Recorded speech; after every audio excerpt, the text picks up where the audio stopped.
नमस्कार दोस्तों, स्वागत करता हूँ आपका एक और न्यू वीडियो पर। फ्रेंड्स, आज की वीडियो का टॉपिक आप देख सकते हैं एमपी बोर्ड। जो बच्चे री एग्ज़ाम दे रहे हैं उनका कॉलेजेस का क्या होगा, क्योंकि उनके एग्ज़ाम आपको पता ही है कि सितंबर में होने हैं। फिर जो रिजल्ट है वो आते आते आपका अक्टूबर हो जाएगा।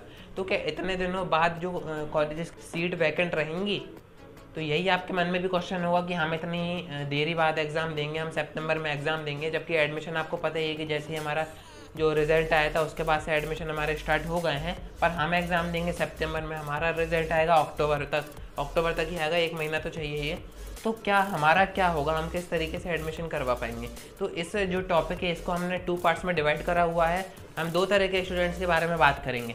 एक वो हैं जो कॉम्पिटिटिव बेस पे हैं, एक है परसेंटेज बेस पे।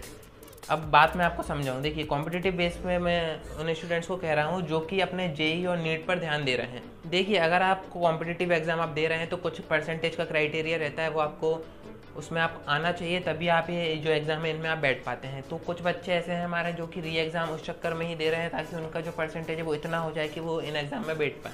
ये एग्ज़ाम उन्होंने दिया जेई और नीट का, तो इसके बाद तो अगर उनके इसमें स्कोर आ गए, अगर उन्होंने काफ़ी अच्छा स्कोर इसमें किया, तो गवर्नमेंट इंस्टीट्यूशन आपको दे दिया जाएगा, तो आपको तो कोई चिंता नहीं है। फिर भी मैं यही कहूँगा कि आप किसी प्राइवेट इंस्टीट्यूशन में सीट बुक करके रखें। मात्र 1500 या 2000 रुपये मांगते हैं वो सीट रिजर्वेशन के। तो इससे एक बात तो अच्छी हो जाएगी कि वहाँ पर अगर आपका नहीं हुआ एमपीडीटी में जेई और नीट के बेस पे, या फिर आपके मार्क्स नहीं आए, तो आपकी एक प्राइवेट में तो सीट बुक हो ही जाएगी। तो इससे क्या होगा कि आपका जो ईयर है वो पूरा ख़राब नहीं होगा, नहीं तो फिर आपको ड्रॉप देना पड़ेगा। देखिए फ्रेंड्स, आपको समझ आ चुका होगा कि मैं क्या समझाना चाह रहा हूँ। आपको एक ना एक अपने पास ऑप्शन हमेशा रखना है, बैकअप ऑप्शन। तभी मैं आपसे कह रहा हूँ किसी प्राइवेट इंस्टीट्यूशन में सीट रिजर्व करके रखिए, क्योंकि इतना काफ़ी ज़्यादा टाइम हो जाएगा सितंबर अक्टूबर तक। उस टाइम तक क्या होता है कि अभी मानिए कि 60% सीट्स अप्रॉक्स भर चुकी हैं सभी इंस्टीट्यूशंस की, चाहे फार्मेसी की बात करें या बीएससी की बात करें, क्योंकि स्टूडेंट्स इतने ज़्यादा हैं और बहुत कम बच्चे ही री एग्ज़ाम दे रहे हैं। तो सीट 60% भरी चुकी हैं और फिर अक्टूबर तक आपका रिजल्ट आएगा री एग्ज़ाम का, तो फिर आपको पता ही है कि सीट काफ़ी ज़्यादा कम हो जाएंगी और आपकी फ़ीस बढ़ जाएगी। क्योंकि एंड में वो जो सीट रहती हैं वो बच्चे इतने सारे होते हैं, क्योंकि उन्हें सीट चाहिए, तो वो फिर कितना भी पैसा देने तैयार हो जाते हैं। तो आपकी फ़ीस हाई हो जानी है एंड में। तो आपको कुछ नहीं है, आपको अभी से एक सीट बुक करके तो रखनी ही है। अब हम बात करें दूसरी तरह के स्टूडेंट्स की, जो कि परसेंटेज के बेस पे उनको एडमिशन चाहिए किसी इंस्टीट्यूशन में। अब ऐसे बच्चे री एग्ज़ाम क्यों दे रहे हैं? क्योंकि उनको परसेंटेज हाई चाहिए ताकि उनका किसी इंस्टीट्यूशन में, अच्छे इंस्टीट्यूशन में एडमिशन हो जाए। देखिए, क्या होता है कि कुछ बच्चों के हमारे जैसे परसेंटेज है वो 40 है, 50 है, इतने कम है, तो इसमें क्या होता है कि प्राइवेट कोई इंस्टीट्यूशन है उसमें भी एडमिशन में काफ़ी ज़्यादा दिक्कत पड़ जाती है। उनके पास भी यही ऑप्शन है कि वो किसी प्राइवेट इंस्टीट्यूशन में अपनी अभी जितने भी परसेंटेज आए हैं कम से कम सीट बुक तो कर ही दें। क्योंकि अभी बहुत से इंस्टीट्यूशन ऐसे होते हैं, जैसे आपको बीएससी भी करनी है, या फिर आपको इंजीनियरिंग करनी है, या फिर फार्मेसी भी करनी है, तो कुछ इंस्टीट्यूशन ऐसे होते हैं जो कि नॉन जेई के बेस पे आपका एडमिशन हो जाता है।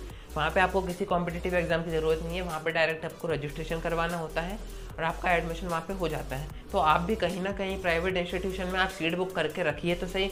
और फिर आपका जो री एग्ज़ाम है, अगर उसमें आपके परसेंटेज और अच्छे आ जाते हैं, तो फिर आप किसी गवर्नमेंट इंस्टीट्यूशन या उससे और अच्छे इंस्टीट्यूशन में आप ट्राई कर सकते हैं। पर बात वही है कि जब तक सीट पूरी बुक हो जाती हैं तो आप कहीं के नहीं रहेंगे अगर आपने इंस्टीट्यूशन है वो आपने बुक करके नहीं रखा। देखिए फ्रेंड्स, एडमिशन प्रोसेस क्या है? तो एडमिशन प्रोसेस आपको पता ही है, अगर गवर्नमेंट इंस्टीट्यूशन आपको चाहिए एमपी के अंदर, तो आपको एमपीडीटी के थ्रू एडमिशन आपका वहाँ पे होता है। अब देखिए, एमपीडीटी की डेट 25 तारीख आ चुकी है। अब जो उसकी जो राउंड होते हैं, फर्स्ट राउंड, सेकंड राउंड, वो हमारे जेई मेंस जो होता है उसके जो स्कोर है उसके बेस पे होता है। और जो हमारा थर्ड राउंड होता है वो होता है हमारा परसेंटेज बेस पे। तो परसेंटेज बेस का आप ऐसा मानिए, अगर 25 सितंबर से भी हमारी एमपीडीटी स्टार्ट होती है, तो उसको अप्रोक्स मानिए अक्टूबर एंड तक ही की जो परसेंटेज बेस पे जो राउंड शुरू होता है वो अक्टूबर एंड तक ही होगा। और तब तक आपका रिजल्ट आ ही जाएगा, तो आपको कोई टेंशन करने की ज़रूरत नहीं है कि हमारा एडमिशन होगा या नहीं होगा। पर मैं तो यही कह रहा हूँ कि अभी भी जितने भी आपके परसेंटेज हैं, आप वो एक कहीं ना कहीं एक सीट बुक करके ज़रूर रखें। तो फ्रेंड्स, उम्मीद है आपको समझ आ गया होगा कि किस तरीके से आपका एडमिशन इस बार होगा। देखिए फ्रेंड्स, अगर आप री एग्जामिनेशन दे रहे हैं तो अच्छी बात है, पूरी तैयारी करके दीजिए। कहीं ऐसा ना हो कि जितने हमारे जैसे 40% है अब हमारे 30% हो जाए, तो ऐसा नहीं होना चाहिए। तो वही मैं बता रहा हूँ आपको कि अच्छी तरह से एग्जाम दीजिए। और मैं आपको बता दूँ कि हमारे जो जनरल अकेडमी है, यहाँ पे सभी सब्जेक्ट की क्वेश्चन बैंक हमने पोस्ट कर रखी है विद PDF नोट्स।